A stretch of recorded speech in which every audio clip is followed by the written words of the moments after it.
Ново видео интервју на телевизија Република. Со мене во студиото е Александар Пандов, аналитичар, поранешен политичар, пратеник во Македонското собрание, ако не се лажам, еден од неколку мината кој што пред 20 на години како студент протестираше заради идејата за официализација на албанскиот јазик во образованието во Македонија и од тогаш неговото име се поврзува во јавноста кога станува збор за политичката анализа. Добар ден, добре дојдовте во студиото на Република.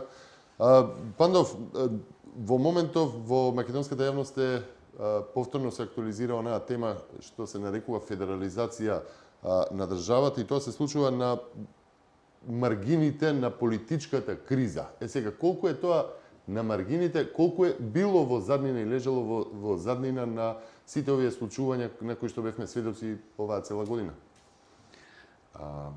Наум, по моје длабоко уверување, не би се согласил со тоа дека се е на маргини. Значи, цел тој однос македонско-албански е форсиран од страна на СДСМ и на нејзините главни репрезенти од самиот почеток на кризата. Поточно да подсетам, негде ка пролетните месеци, Фрчковски излезе на албанска телевизија и ни говореше дека е крајно нормално да сме имале ротирачки премиер, со тоа што под ротирачки премиер подразбира дека, не знам, на една година, на 2 години, на колку тамо, колку што е мандатот, дека двете партии би Албанец да биде. Подоцна на сето тоа се надоврза, значи како се разгоруваше цела политичка криза. Само вака би пресекол тука, за да не излезе дека имаме против да биде некој од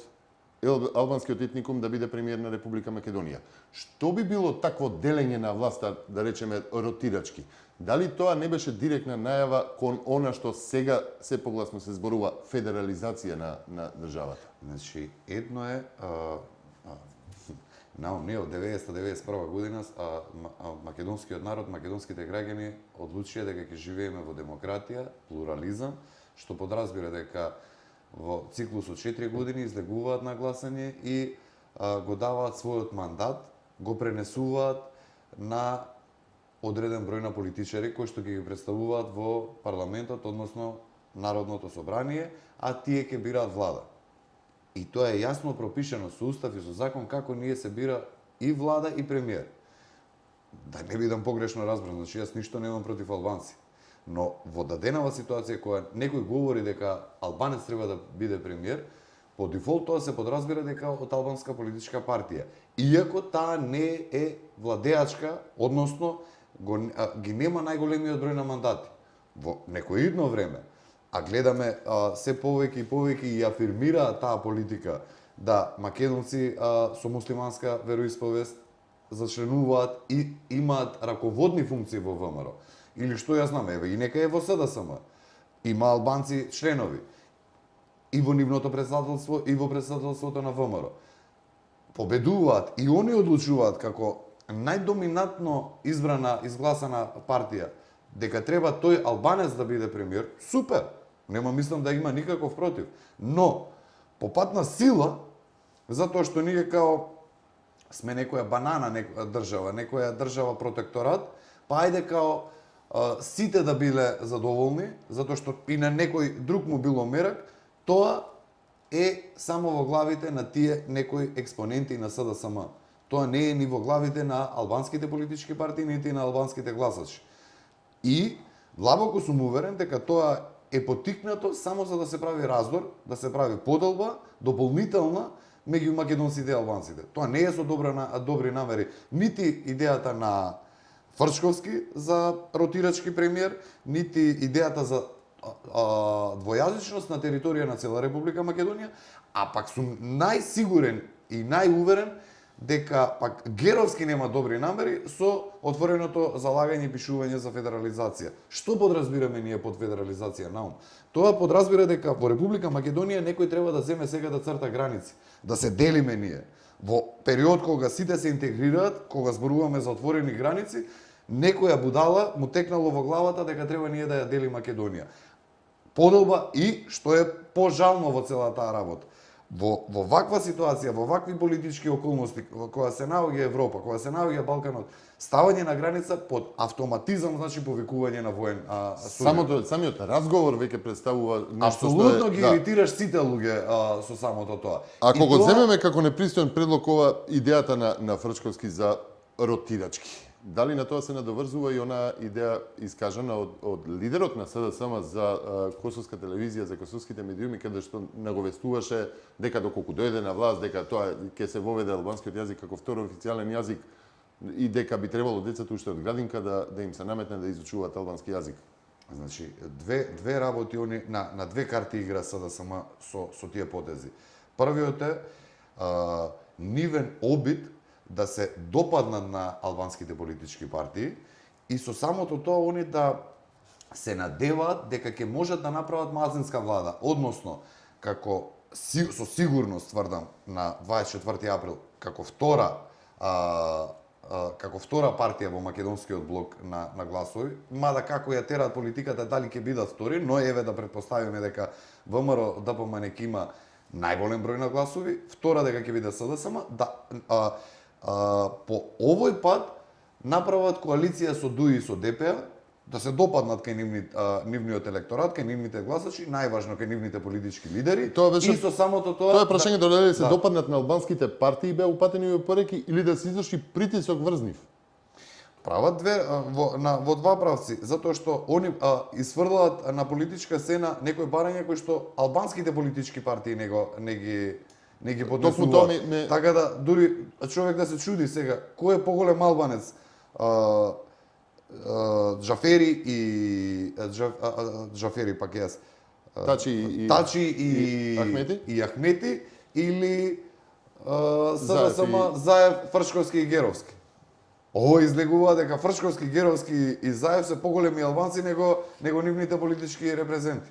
Така. Ненормална ситуација е тоа, но мора да ги разбереме, луѓе во крај ноќе, многу се изфрустрирани, сите политики им се погрешни кои што ги водат, прочитани си од македонските граѓани, рейтингот им е понизок да не може да биде, со сигурност ги губат изборите повторно на 24 април и они како давеници за сламка сега прават се што може да направат и да се обидат на некаков начин, ако можат, на вакви подмолни начини, да направат немир во општеството, да направат нервоза кај граѓаните, или пак е она претходно што го говоревме, да се допаднат кај нивните...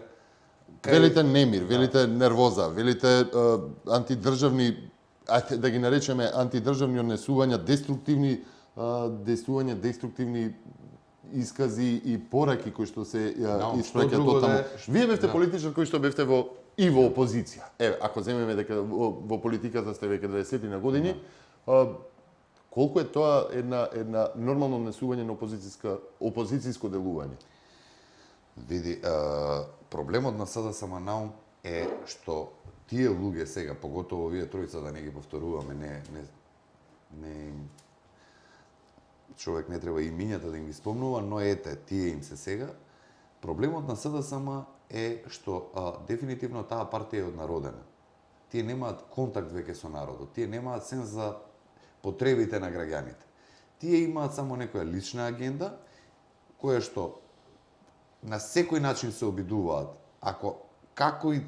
на секој, буквално, ако ги кажам на секој... Може ли да се зачува достоинството во опозиција? Еве, кусо.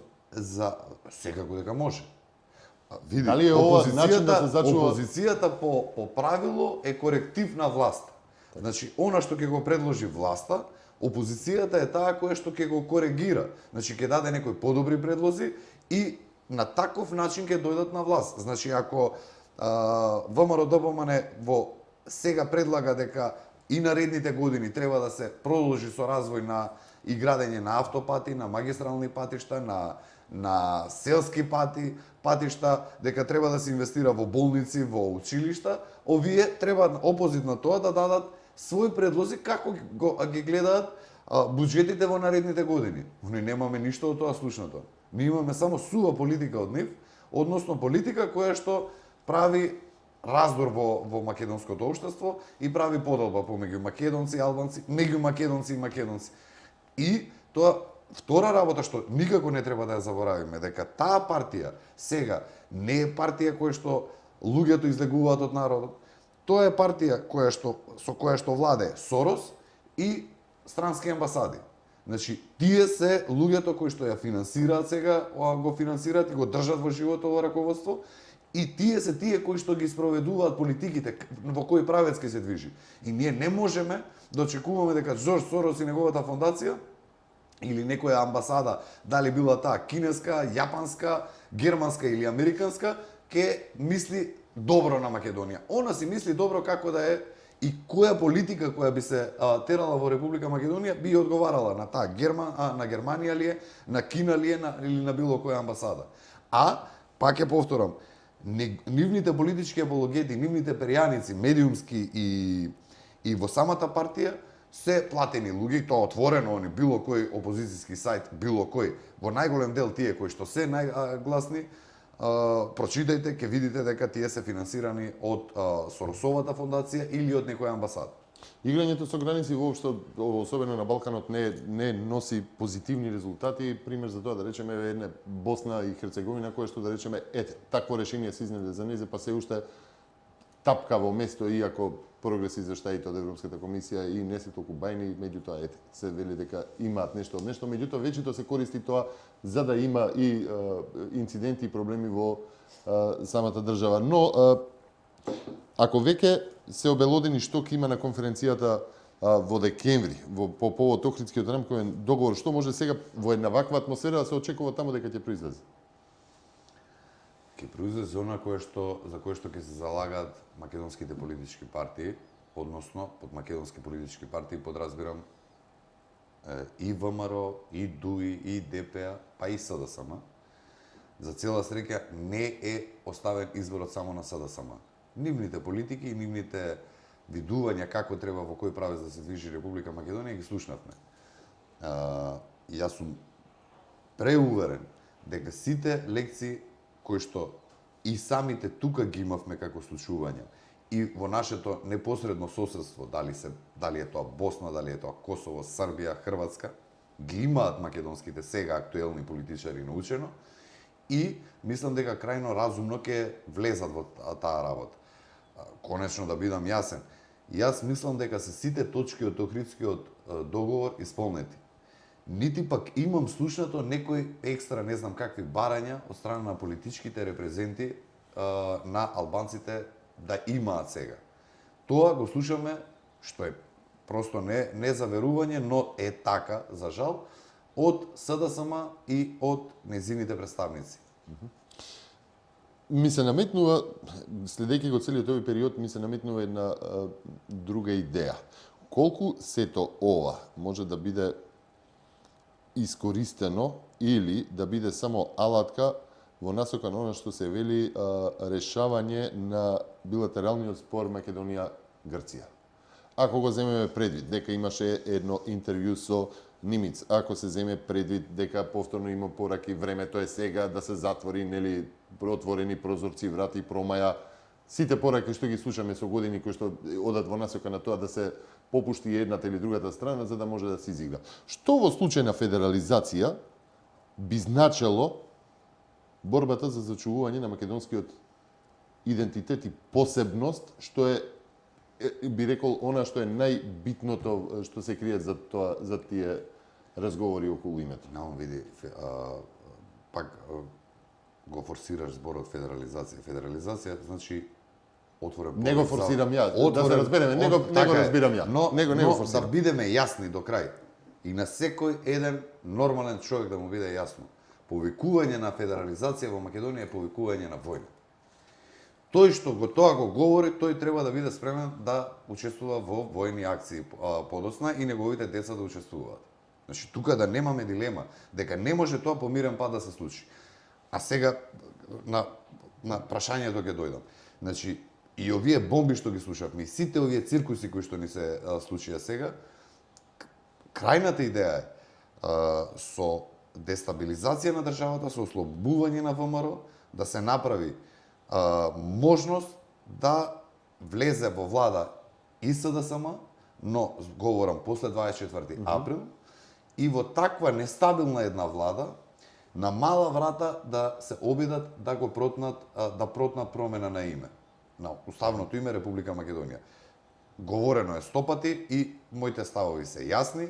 Промена на името Република Македонија, тоа значи губење на идентитетот на македонецот и ние во таква ситуација, во некое скоро последно време, можеме да сега ги гледаме колоните на бегалци, мигранти, како сакате да ги наречеме, кои што од Сирија, од Авганистан се движат. Како зомби ќе бидеме ние во таква ситуација се само бришеме. Значи не постоиме подоцна и тоа ќе биде, мислам дека подоцна таа како територија веднаш би се појавиле апетитите на соседните држави, кои што сега ги нема, но во таква ситуација, ако ние се само избришеме, ако они видат од страна дека ние сами не си се признаваме, мислам дека во истиот тој момент, тек тогаш ќе се појават и желбите на албанците, реални желби на албанците за федерализација, за да си го зачуваат оној дел во кој што живеат они како ентитет, а мислам дека и останатите три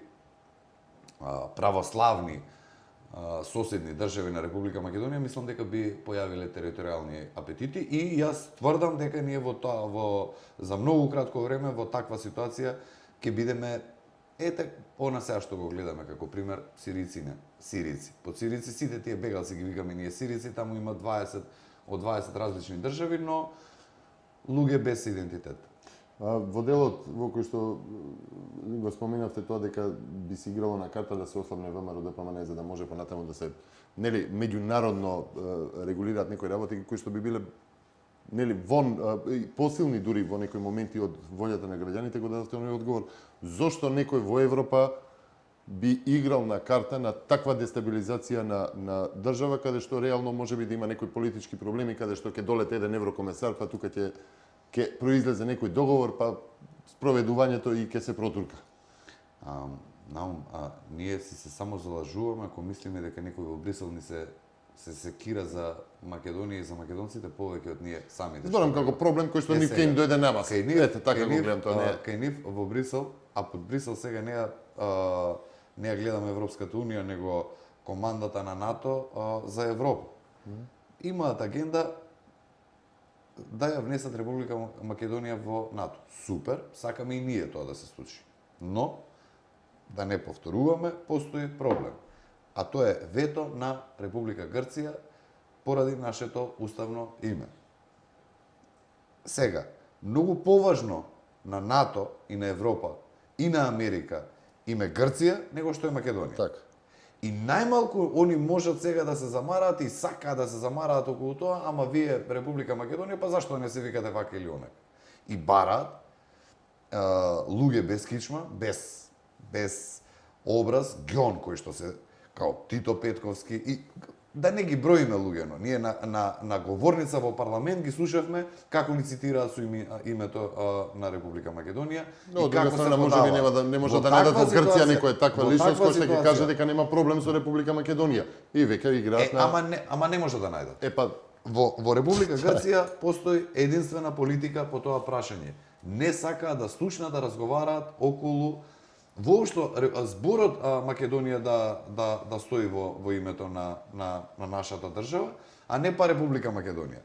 Од друга страна, во Македонија они гледаат, се подаваат, си кажуваат новинари, политичари од страна на СДСМ, кои што им е прифатлива таа работа. И нормално дека симпатиите во таква ситуација, ако они сака да го решат проблемот, како да ја внесат Република Македонија во НАТО, гледаат спас во тие луѓе.